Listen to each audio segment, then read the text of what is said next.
안녕하세요. 유상민 목사입니다. 오늘이 벌써 토요일입니다. 오늘은 많은 분들이 교회에 다녀갔습니다.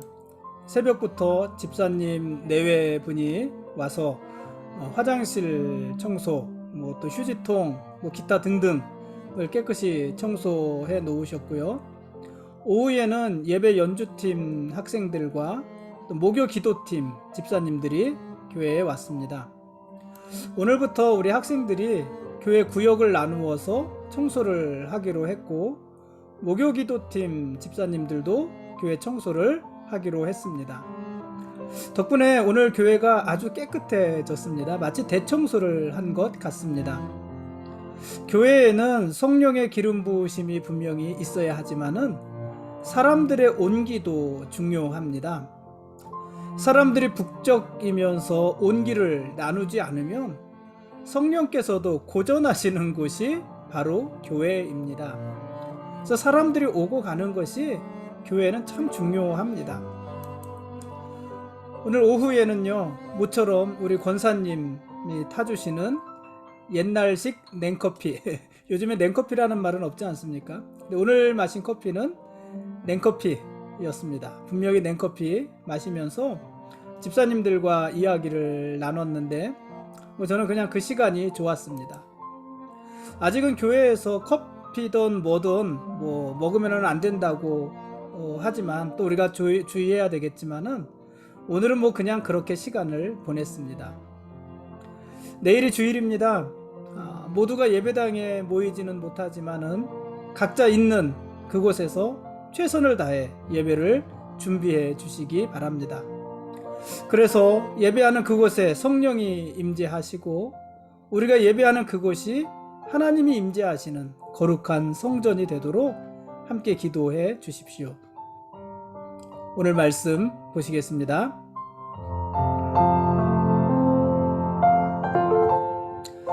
오늘 읽을 말씀은 역대상 10장부터 12장까지 말씀입니다. 역대상 10장은 사울 왕의 계보에 이어서 사울이 블레셋과 치른 전쟁에서 죽은 사건, 그리고 여호와께서 왜 그를 죽이셨는지에 대한 이유를 간략하게 설명을 합니다. 역대상 10장 13절은 사울이 죽은 것에 대해서 그가 죽은 것은 그가 여호와께 범죄하였기 때문이다, 이렇게 기록을 했습니다. 이 말을 좀 더 적절하게 번역을 한다면요, 그가 여호와께 신실하지 못했기 때문이다, 이렇게 번역을 할 수 있습니다. 그러니까 사울이 죽은 것은 그가 여호와께 신실하지 못했기 때문이다, 신실하게 행동하지 못했기 때문이다, 이렇게 말을 할 수 있는 것이고, 우리가 보는 개역 개정 성경에서는 여호와께 신실하지 못한 것을 여호와께 범죄한 것, 이렇게 해석을 한 것입니다. 구체적으로 사울왕은요, 여호와께 어떤 면에서 신실하지 못했냐면은 이런 거예요. 13절 말씀에 보니까 여호와의 말씀을 지키지 않고 신접한 자에게 가르치기를 청하였기 때문입니다. 그게 신실하지 못한 것이었고 그게 여호와께 행하는 범죄였습니다. 사울왕은요, 여호와의 말씀을 지키지 않았습니다. 신접한 자를 통해서 가르침을 받으려고 했습니다. 그러면서 여호와께는 묻지도 않았습니다.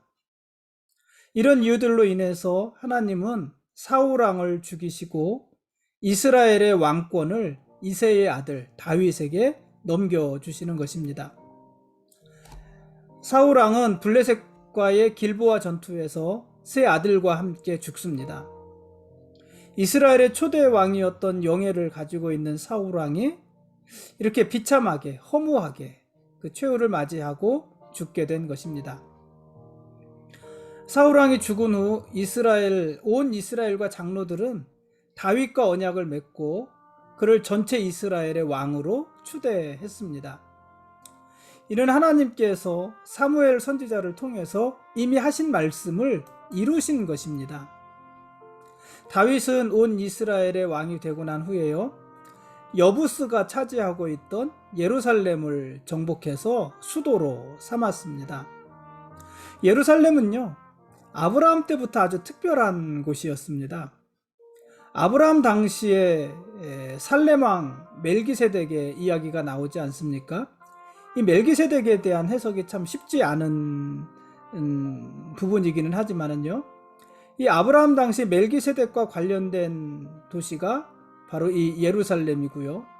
또 아브라함이 모리아 산에서 제단을 쌓고 이삭을 바쳤던 장소도 바로 이 예루살렘입니다.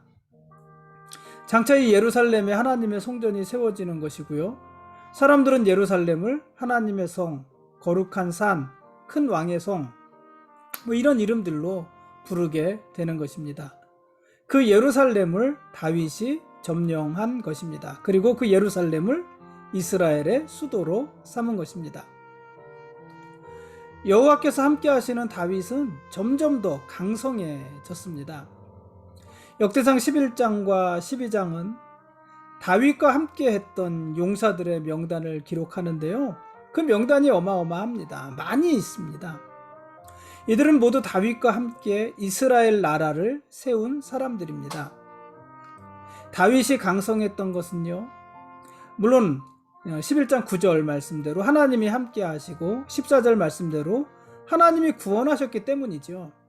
그래서 다윗이 강성한 것이죠.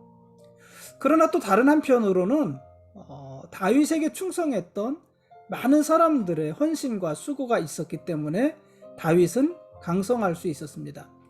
그러니까 다윗의 강성은 근본적으로는 하나님이 함께 하시고 하나님이 그를 구원하시기 때문에 이룰 수 있었던 강성함이었지만은, 구체적으로 실제적으로 보면은 그 주변에 있었던 많은 사람들의 헌신, 수고, 충성, 이런 것이 있었기 때문에 다윗이 강성할 수 있었다는 것입니다. 어떤 사람은 목숨을 걸고 적진을 돌파해서 베들레헴의 우물을 길러다가 다윗에게 떠다 바치기도 했고요. 어떤 사람은 아버지와 아들이 대를 이어서, 또 어떤 사람은 형제들이 나란히 다윗에게 충성하기도 했습니다. 이런 사람들이 많았던 것입니다. 돌아보면은요, 하나님은 항상 사람을 통해서 일하셨습니다.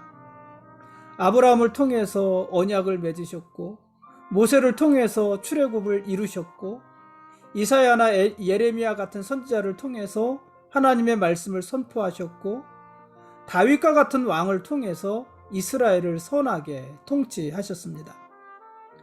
하나님은 항상 사람을 통해 일하시고 사람과 함께 일하신 것입니다. 물론 다윗 왕을 보더라도요, 다윗 왕 혼자 일한 것이 아니라 다윗 왕도 그 주변에 있었던 많은 사람들을 통해서 위대한 왕으로 만들어졌습니다. 그러니까 그것은 하나님이 그렇게 일하셨다는 거잖아요. 하나님께서 다윗 한 사람을 그냥 우뚝 솟아나게 하신 것이 아니라 그 주변 사람들의 섬김을 통해서, 충성스러움을 통해서 다윗을 위대한 왕으로 이루신 것이라는 것이에요. 그러니까 하나님과 사람들이 그물처럼 연결되어 있고, 사람과 사람들이 그물처럼 연결되어져 있고, 그 연결된 관계들 속에서 서로의 그 관계, 또 충성, 이런 것을 통해서 하나님이 무슨 일이든지 이루셨다 하는 것입니다. 하나님은 사람을 통해 일하신다는 것입니다. 하나님이 그렇게 하시는 것은 하나님의 힘이 부족해서도 아니고 사람들의 힘이 대단해서도 아닙니다. 그냥 하나님의 일하시는 방법이 그런 것입니다. 여러분, 하나님은 오늘도 우리를 통해서 일하시고 우리와 함께 일하기를 원하십니다.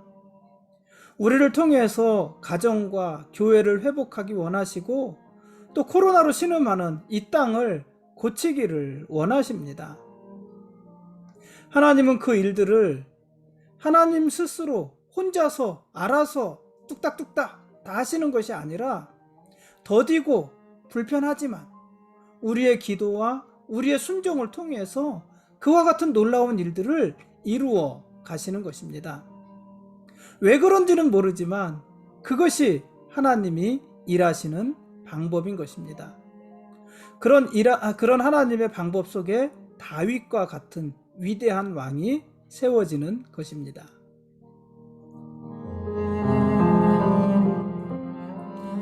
지금까지 역대상 10장부터 12장까지 말씀에 대한 길라잡이였습니다.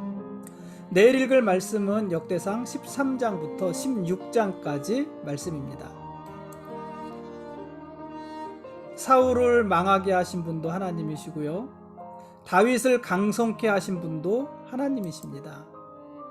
여러분, 우리 인생의 성패와 우리 가정, 우리 나라, 우리 주변의 모든 흥망성쇠는요, 다 하나님 손 안에 있는 것입니다. 우리는 이 사실을 믿고 하나님 말씀에 순종하는 삶을 살면 됩니다.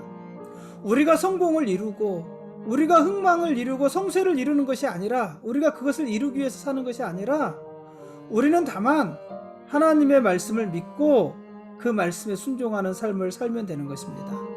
그럼 하나님이 우리를 일어서게도 하시고 때로는 멈추게도 하시고 이런 일들을 이루어 가시는 것입니다. 다윗은 엄청난 시련과 역경 속에서도 주저앉지 않았고요, 자신을 반대하는 사람들, 자신을 위협하는 사람들이 많이 있었지만 그때마다 두려워서 도망가지도 않았습니다. 다윗이 그럴 수 있었던 것은 그가 하나님을 의지했기 때문이고요, 하나님께서는 그런 다윗과 함께 해 주셨기 때문입니다.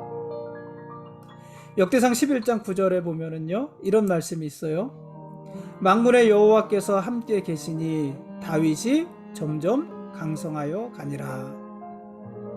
다윗이 점점 강성해질 수 있었던 것은 만군의 여호와께서, 하나님께서 그와 함께 하셨기 때문이다, 이런 말씀이잖아요. 하나님과 함께함이 형통이고요, 하나님과 함께하는 것이 강력한 힘이고 능력인 것입니다. 왜냐하면 하나님 안에 모든 것이 다 있기 때문입니다. 그러므로 여러분, 하나님을 신뢰하십시오. 그리고 하나님 말씀에 순종하십시오. 하나님이 우리의 삶을 강성하게 하시고 우리의 자손들을 복되게 하실 것입니다. 오늘은 여기까지 하겠습니다. 사람을 흥하게도 하시고 쇠하게도 하시는 하나님, 그 하나님이 우리의 왕이십니다. 그리고 우리는 그분의 거룩한 백성들입니다.